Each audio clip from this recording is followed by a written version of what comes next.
Welcome back everybody to part 2 of my Xbox 360 collection. In this video, I'm going to be rating all my games that start with M through Z. So I hope you're buckled in for this one. And I actually really regret trying to do this with my 360 on because honestly, it might explode at any moment and then this will end up being a snuff video for your entertainment. But at least the background looks cool, right? That was nice.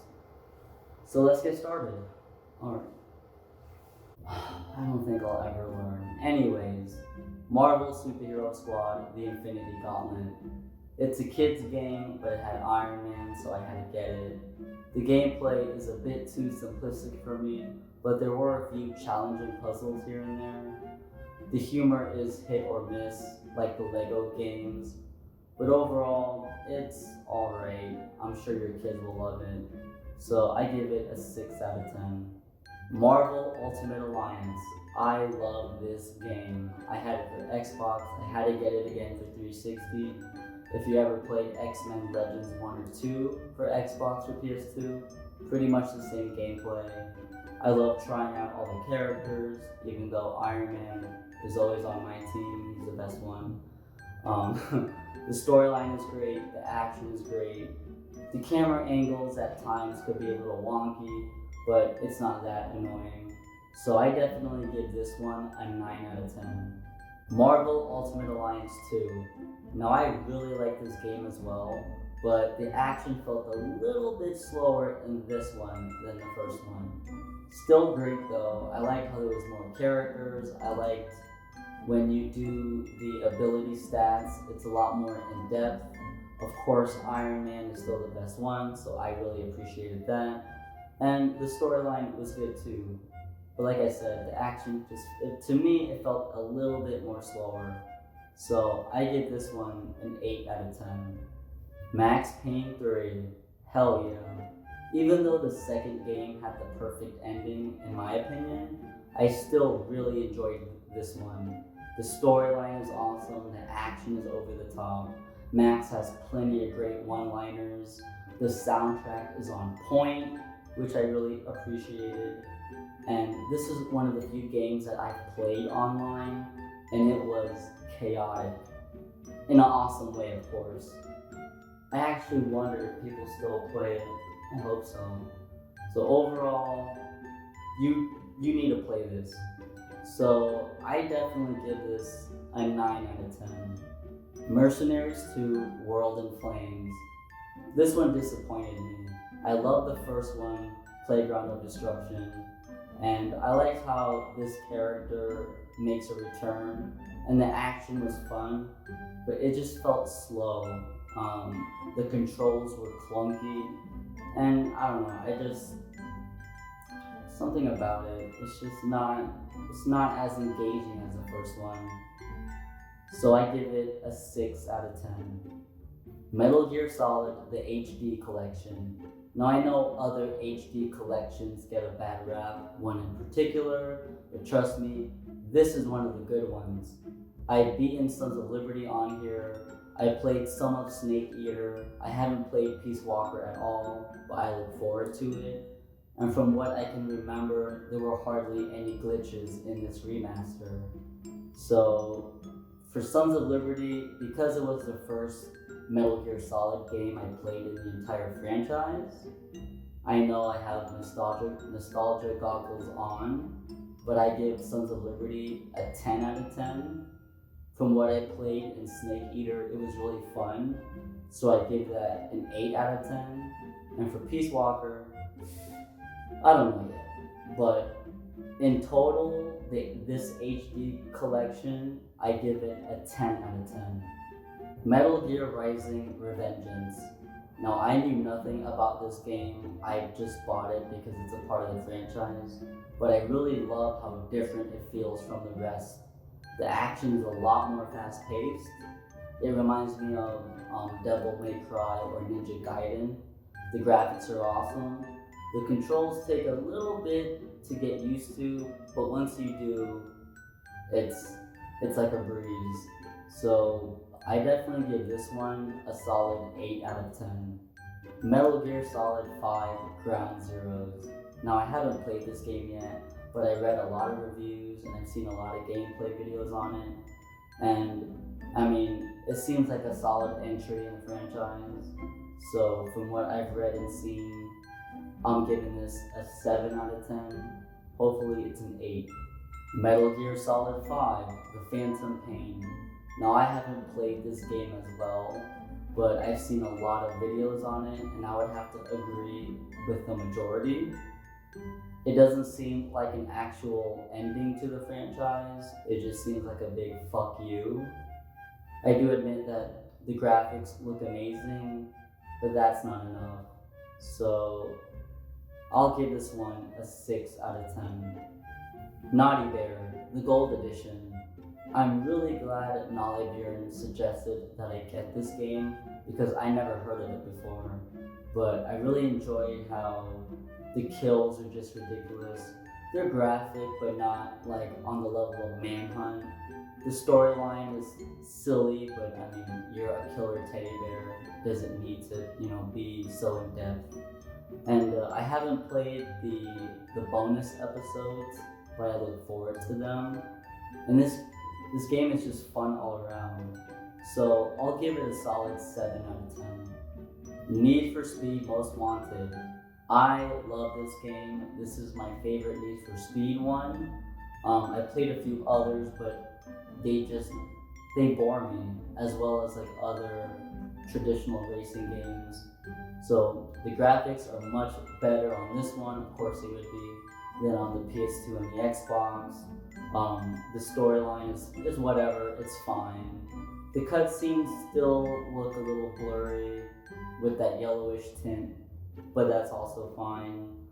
It's just really fun messing with the cops, like just trying to get as many cops on your tail as possible and then trying to set off all the environment traps to get rid of them. So this one, I give a solid 8 out of 10. The Orange Box. If you played the first Half-Life, you're gonna love Half-Life 2 and most likely episodes 1 and 2. Obviously the graphics are better, the action is more fast-paced and polished, and the storyline moves forward. And I think we can all agree that Half-Life 3 needed to happen yesterday. So for Half-Life 2 and episodes 1 and 2, combined in total, I give a 9 out of 10. For Portal, I absolutely love that game. I love the puzzles, I like how they're challenging. Sorry, let me rephrase that. I like how they're challenging, there you go. And I like how simple the story is, but it alludes to a bigger world. And I really like the dark undertones to it. So I give Portal an 8 out of 10. For Team Fortress, I never played it. I've only seen a few videos on it, but it seemed fun, but I won't give it a rating. So in total, the Orange Box, I give a 9 out of 10. I hope I'm pronouncing this correctly. Oni Chanbara Bikini Samurai Squad. Now I knew nothing about this game. I bought it because it had zombies, and it's not really that great. The physics are okay, nothing too gratuitous, but the gameplay is just whatever. The graphics are not great. The graphics kind of remind me of like Dreamcast, and the storyline is fine, I guess. So this one I'll give a 5 out of 10. Plants vs. Zombies. Now as simple as this game is, I really had fun with it. If you want to introduce your kids to zombies, this is the perfect game for it. I like how the controls weren't complicated. I'm sure it's better on PC, but for the 360, I think it's great. I didn't play any of the other games that this has to offer, like Peggle or Zuma, but I definitely like this game a lot. I gave it a solid 8 out of 10. Red Dead Redemption, the Game of the Year edition. Yes, everything you heard about this game is true. It's a masterpiece. The action, the storyline, the pacing, the graphics, the characters, especially John Marston, they're all awesome. Now, for Undead Nightmare, I actually played that first before the main game, and that's one of my favorite zombie games on the 360. My favorite weapon is the tomahawk. As hard as it is to clear towns with just the tomahawk, it's just really fun chopping them all in the neck. So for Undead Nightmare, I give a 9 out of 10. For Red Dead Redemption, I give a 10 out of 10. And just the overall Game of the Year edition, of course, I give a 10 out of 10.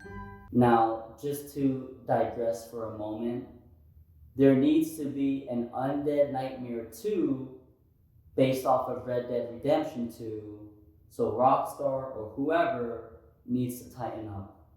Okay, I'm done. Resident Evil 6 Archives. Now, I've played Code Veronica X, and it's fine, it's fun, it's reminiscent of the older games. So if you like those, you'll like that one. So I give Code Veronica X a 7 out of 10. I haven't played 4 yet, but of course, it deserves all the praise that it gets. So I'll give that one a 9 out of 10. I've played Resident Evil 5 a lot.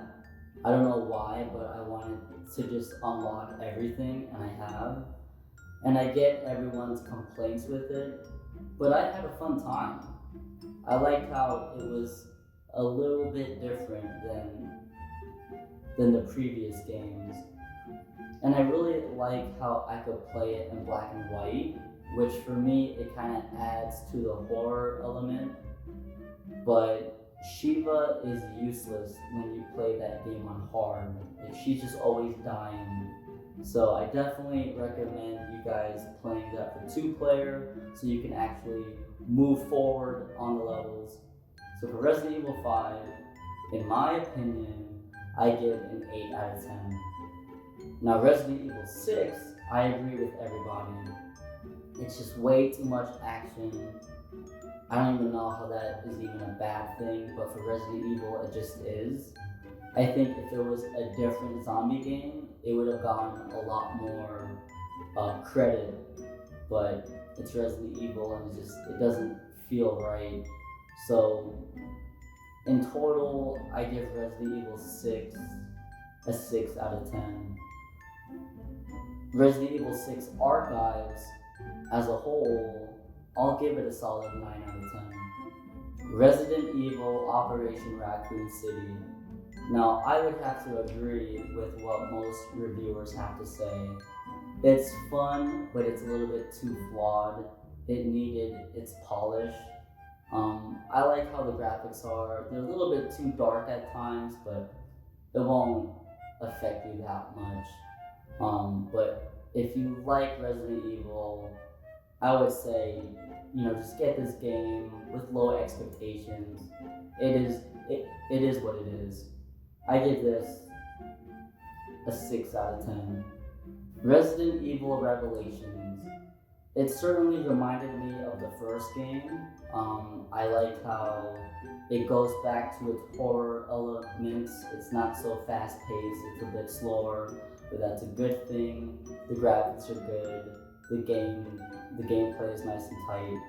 And I think any fan or non-fan of Resident Evil would enjoy this one. So I give it a 7 out of 10. Resident Evil Revelations 2. Now I haven't played this, but I've seen a few videos on it.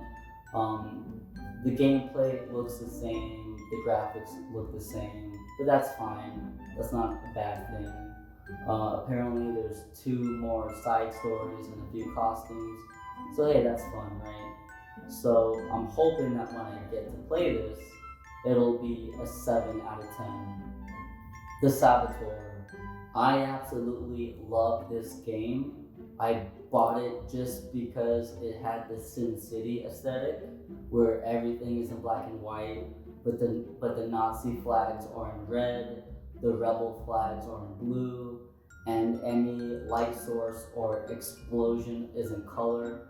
And I think it's a beautiful game to look at. It's a fun game to play. It's certainly one of my favorite World War II games because it stands out. I like Sean. I think he's a badass. I like the storyline, twists and turns. Even though I don't want to call it a Grand Theft Auto ripoff, but obviously it has that same gameplay.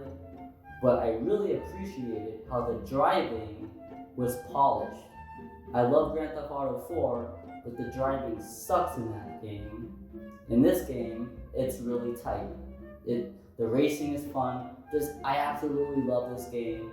I recommend this game to everybody. So I know I'm biased, but I'm giving this a 10 out of 10.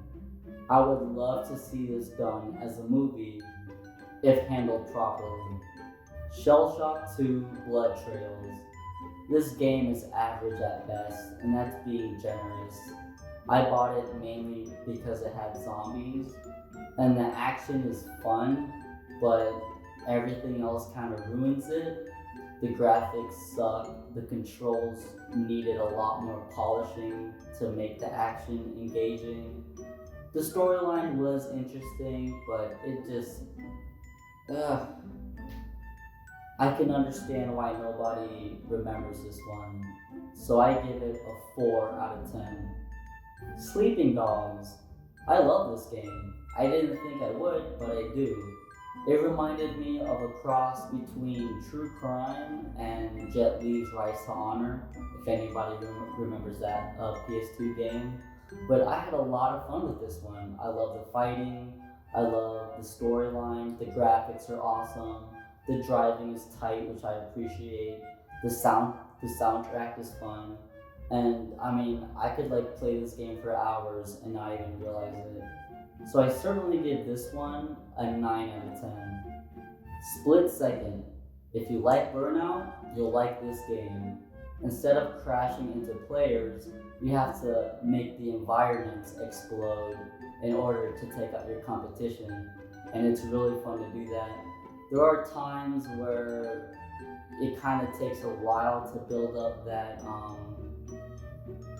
momentum to affect the environment, but overall, this was a surprisingly fun game for me, and I really like the other modes and how challenging they are. So I'll give this one a solid 7 out of 10. Transformers Devastation. I love this game. I never heard of it. I saw it on the shelf. I picked it up. I thought it looked cool like an anime. And it's just fast-paced like one. The action is great.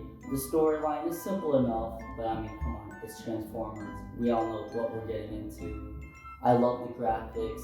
I love how each character offers a different style of fighting. And I mean, my only complaint is that it wasn't long enough. So this one, I give a 9 out of 10. Transformers War for Cybertron. I had a lot of fun with this game. The action isn't as fast-paced as in Devastation, but it's still fun nonetheless. The graphics are great, but the color scheme, everything is just a little bit ugly, but hey, that's perfectly fine. I like just how fun the action is. I like how simple the story is. It gets a little bit ridiculous, but like I said, come on, it's Transformers. I'm excited to play as the Decepticons because I like them more. And if you haven't played this, I definitely recommend it. I give this one an 8 out of 10. Transformers Fall of Cybertron. Now this is the sequel to War for Cybertron. Transformers Fall of Cybertron. Now if you haven't guessed it, this is the sequel to War for Cybertron. I haven't played it yet, but from the reviews that I've read and the videos that I've seen, it's pretty much the same thing. Obviously the storyline will be a little different, but the graphics look great, the action still looks fun, so I look forward to playing it. So I'll give it an 8 out of 10. Ultimate Marvel vs. Capcom 3. Now I played some of this, I mainly played as Iron Man. I don't remember the storyline, but I'm sure it's fine. But I had a lot of fun with the gameplay. I like how fast-paced it is. I love the graphics. And I'm pretty sure I could body anybody with Iron Man. So bring it on. I'm just kidding. I suck at fighting games. So this one, I say it's definitely a must play for anyone who is a fan of Marvel vs. Capcom 2. So for this one, I give an 8 out of 10. The Walking Dead, the complete first season. I mean, I think this is the game that started it all for Telltale, and for good reason. It's fun. It's not so fast paced. It's I like how your decisions in the game actually affect the storyline. And I don't want to spoil it for anyone who hasn't played it, but you really should. But you will definitely like the main character, Lee. I liked him, and I liked his development with Clementine. And she could be a little bit annoying at times, but she's a little kid, so cut her some slack. So I definitely recommend this game to everybody. Even if you don't like Telltale, play this one. And I really liked the bonus content 400 days. I thought that was really fun as well. So in total, I give this a 9 out of 10. The Walking Dead Season 2. If you haven't played the first one, you should before playing this one. I mean, it does catch you up, and I don't want to spoil too much, but a character from the first game shows up in this one, and if you don't have that connection, like if you played the first one, then I assume it'll fall flat. I'm trying not to give spoilers, but even though the character who comes back is cuckoo, I was always on their side. Like, I mean, it was just really cool seeing them again. So if you like the first game, you'll like this one. And Clementine is grown up more, so she's not annoying like the first game. So I give this an 8 out of 10. The Walking Dead Survival Instinct. This game was a disappointment for me. I wanted to play as Daryl. I was hoping that it would be fast-paced zombie action, kind of reminiscent to like Dead Island, but it was just way too slow. I mean, the graphics were fine. They weren't great, but they were fine. But literally, instead of letting you fight like this, that would be useful, the gameplay restricts you to this.